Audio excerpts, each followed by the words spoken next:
This is the only place I could find where it was quiet, so we're just gonna chat in my bedroom.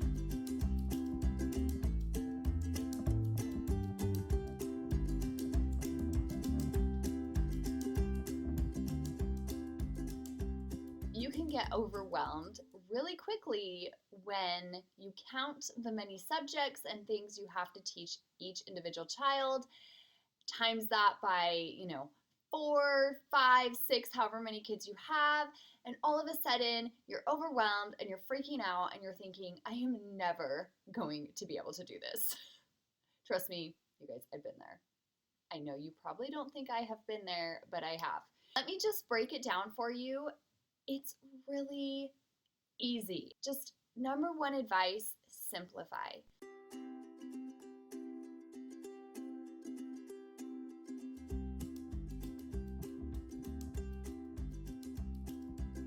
Use that anymore. We're not using. Why? Really?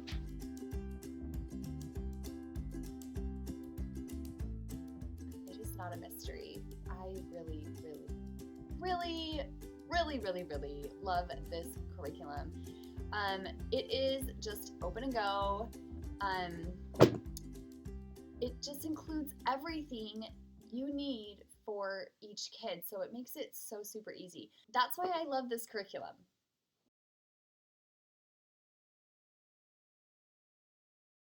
Let's see, so I have the Good and the Beautiful language arts for all of my kids. That's what we use across the board for language arts. So I have for my first grader, I have level 1. For my twin boys, I have level 5 because they use the same one.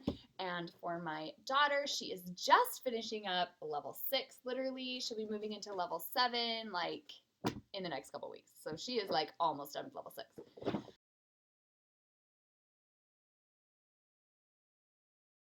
Can describe how we use the Good and the Beautiful curriculum.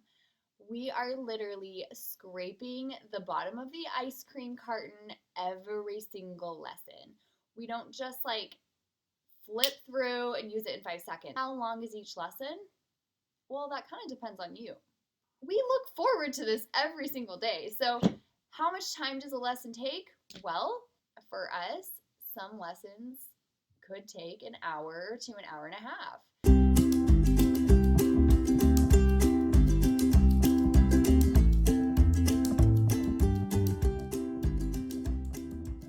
A couple tips that kind of breaks it down and makes it easier and not just kind of makes our flow of our day flow a lot better. There's different parts to the curriculum that make it a whole and bring it all together.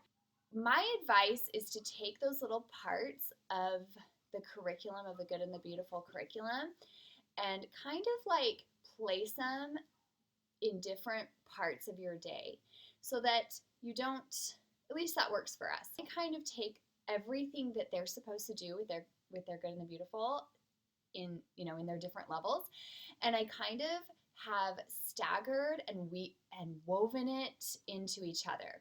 So, and it's worked really well. So, example number 1, when the older kids are doing their geography cards, which they should be doing, I think 5 to 7 minutes a day.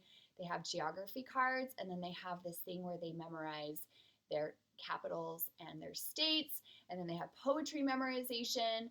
So there's all that kind of memorizing stuff, like memorization. So while they are doing memorization, I am then working with Drew, my first grader, on things like his, phonics cards and things like that.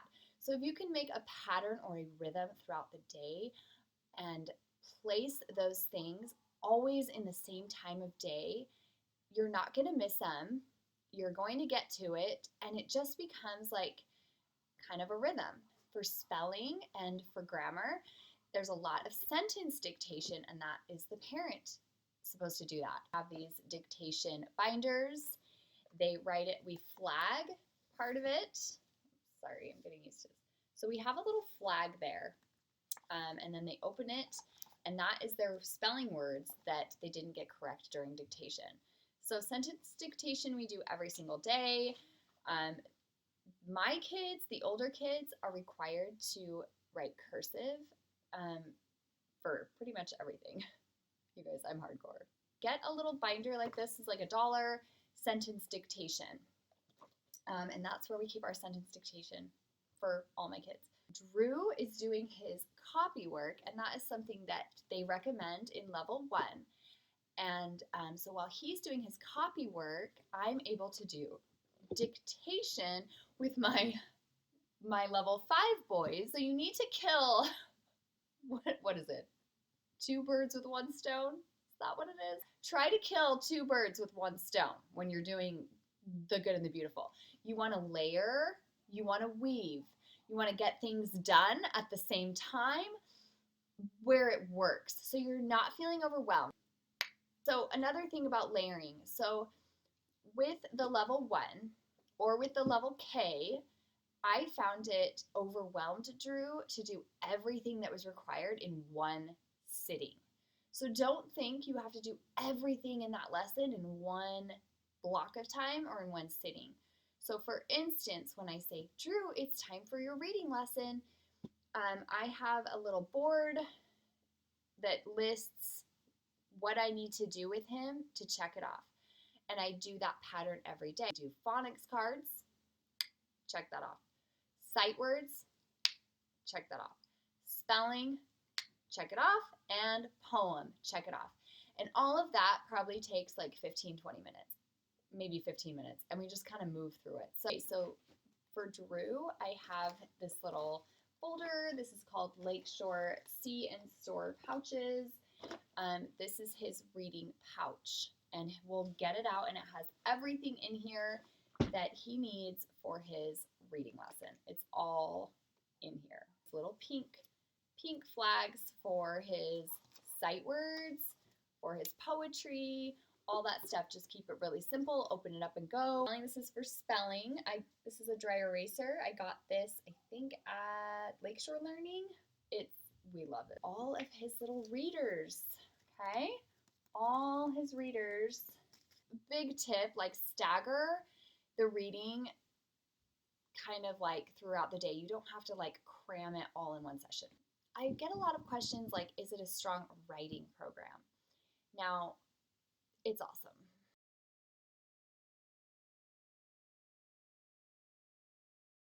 Can I just say it's awesome?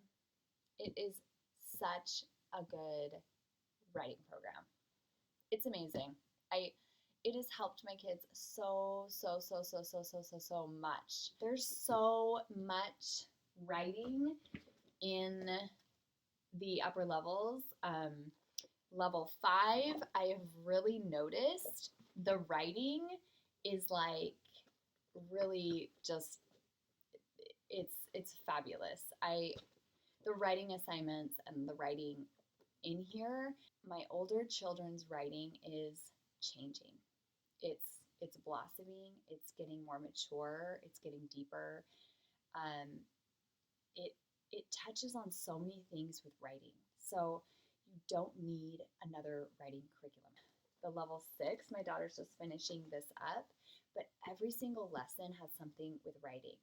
And her writing, just in the last like 6 months or last year, it's really taken off, and she's finally like feeling her writing, understanding, connecting, and really like making that connection with what makes good writing.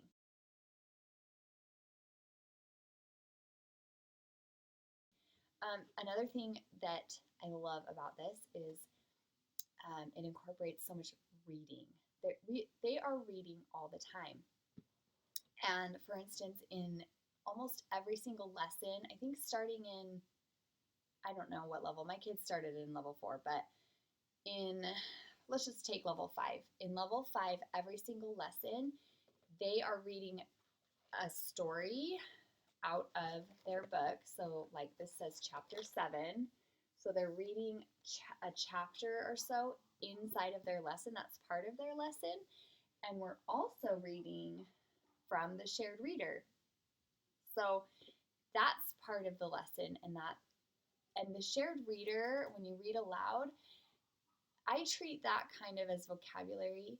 If they come to a word that they don't know that we're reading aloud together, we write it down.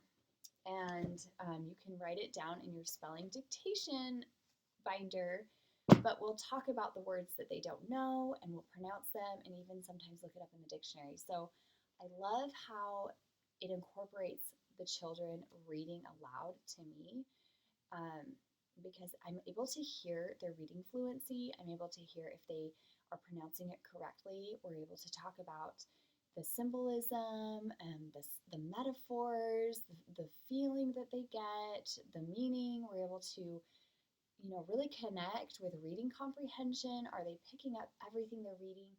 And these are not just dumbed down stories. These are intricate, really high level, beautiful works. Another thing about language arts and really anything we do in our school is keep it fun and keep it moving. We give rewards for poetry memorization, and it kind of acts like a performance. So the poetry memorization is in the curriculum. So again, super easy. We just kind of follow it and have a block of time where they memorize poetry. And when they've memorized their poetry, we make a big deal out of it, and it's fun, and they kind of perform it, and they get tickets, and it's like a real big accomplishment. Same with the geography cards. When they memorize their geography and grammar cards, make a big deal out of it.